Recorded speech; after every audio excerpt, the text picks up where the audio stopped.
Hello Aquarius, it is time for your February 2020 tarot reading. Chandra here, and I will be continuing to use the vice versa tarot for your reading, so I'll go ahead and get started. I've already got your cards pulled. I will say, first of all, we do have, let's see here, Virgo, Libra, and Sagittarius showing up on the board to begin with, so I just wanted to go ahead and let you know. We start off with the Ten of Cups in reverse, the Hermit in reverse, the Two of Pentacles, the Three of Pentacles, the Two of Cups, the Seven of Pentacles, the World card, the Magician, Justice, and Temperance. So this one would be, the Hermit is Virgo, Justice of course is Libra, and Temperance is, what did I say that was? Temperance is Sagittarius. So I'll go ahead and get started. It seems like there's a lot of energy in this reading about making what you want out of your experience. But it also seems like there's a bit of a struggle for manifestation. And what I mean by that is we start off with the Ten of Cups in reverse, right? So it is kind of this vision of love, but it's not this, right? It is the idea of it, almost like when you're in the process of manifesting something and you can see it clearly in your mind's eye, but it's not, you're like, where is it physically? And you're still kind of questioning that, but you have a very clear vision of what it is that you want. Then with the Hermit card, there's a lot of internal work happening. This of course, there's the snakes in here. So for me sometimes, and there's also crabs. So it may be a reference to a water sign because it does have the snakes, which is Scorpio for me, and the crab, which is Cancer. But there's also a lot of like indications about shadow work and having guides there. So it is kind of combined in that way. And it speaks to an awareness of being on the brink of the manifestation, but at the same time, financially, there's still a lot of juggling going on, and it's like you are doing something that you don't totally love, but you're doing it. And then we have the Three of Pentacles right after that, so it's kind of this progress where you are building on it, and love isn't necessarily at the forefront of your mind, right? There's the rose there at the feet, and he's like carrying, as I like to call it, the cornerstone. So it's very much in the process of creating, but it is also like it's a step beyond this juggling, right? You're not quite day to day anymore. There's a little more future planning involved. And then we have the Two of Cups coming in, right? And this is, you can see that same fountain in the lotus here. That same fountain is in the background here, and there's a bit of the healing, like the serpents here. That it's more of like, instead of being more of like a symbol for Scorpio, it is like what you would see on an ambulance, like on the way to healing, part of the journey to healing.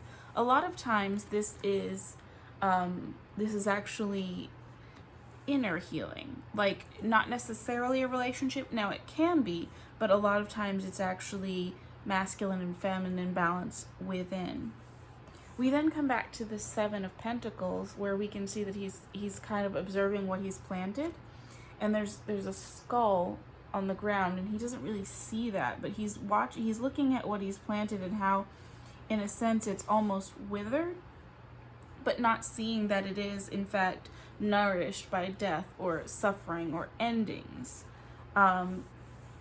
So I really see that as a reminder that wherever you are in your journey, and it seems like this more so relates to manifesting abundance and tangible possessions, not necessarily so much in the relationship aspect of things, but the work that you're putting in right now, the struggles that you face, you may not see how they are benefiting the ultimate big picture in the long term, but at the root of things, it's doing the work there. Like, it is nourished by your tears, by the struggles that you fought through, and you've come this far. So don't give up on your manifestation now. And I also want to show that does show up below the 10 of Cups, right? We then have the World card. Let me double check, because for some reason I feel like I'm saying this wrong, and I don't think I am, but yeah, it is the World. There's also the red and blue here, and in this deck they have like silver and gold, red and blue. They have keys that'll be in silver and gold, or cups that'll be in silver and gold. There's the red and blue flame showing up in different places, which is masculine and feminine. It's bringing in that balance, right? But this also has like the bull, Taurus bull, the Leo, the lion in the corner. There's an eagle up here in this corner, which is wish fulfillment. There's an angel over here. So, but like, she's unbothered, right? She's in her energy, not paying any attention to what's going on outside of this sphere. So it's like, even with everything else that is happening, your vibes, your energy is still in a really good place, in a strong place. And ultimately, you are this magician here. You are able to manifest anything that you want. And yet your back is turned in this picture, right? It's like you are here. The world is at your feet, but you don't see how powerful you are. And I feel like that's why you're feeling like this.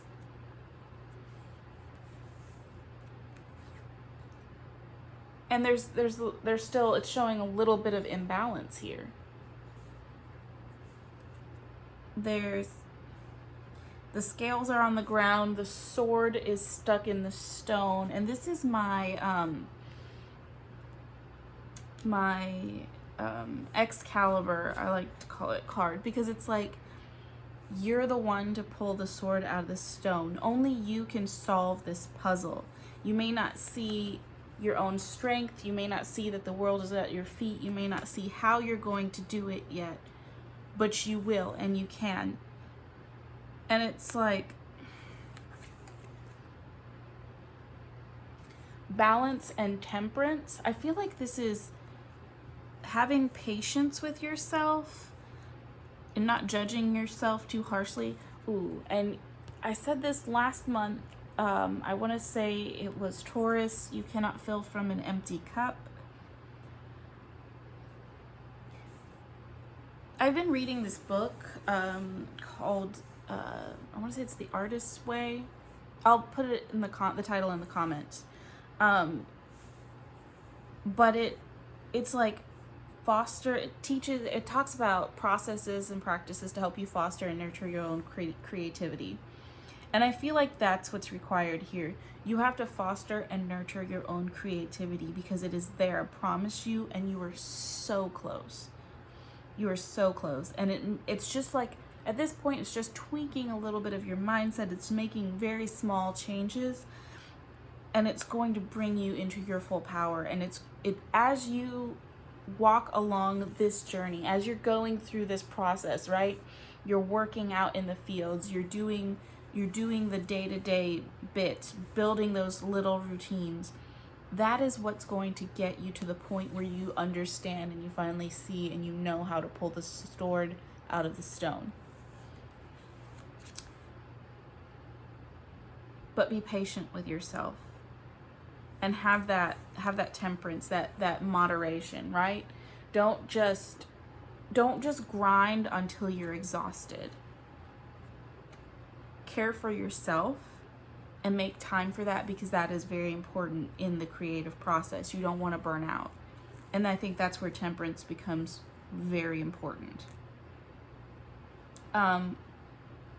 As far as the other signs that you're interacting with, Virgo, Libra, Sagittarius, it is not so much that this is a relationship with any one of those signs, but those signs may be very prominent in your life at this time.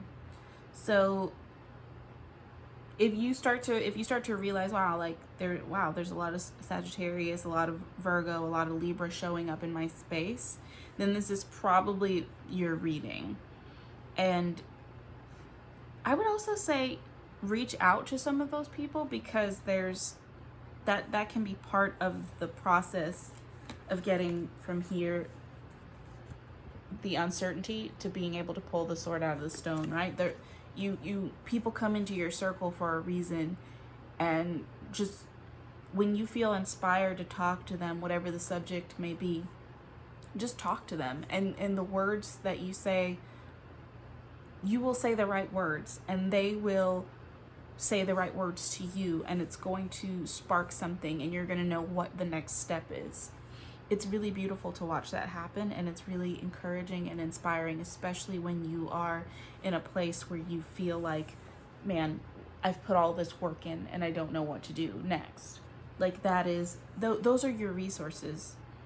I hope that this was very helpful for you, Aquarius. Thank you so much for watching, and we will see you next month.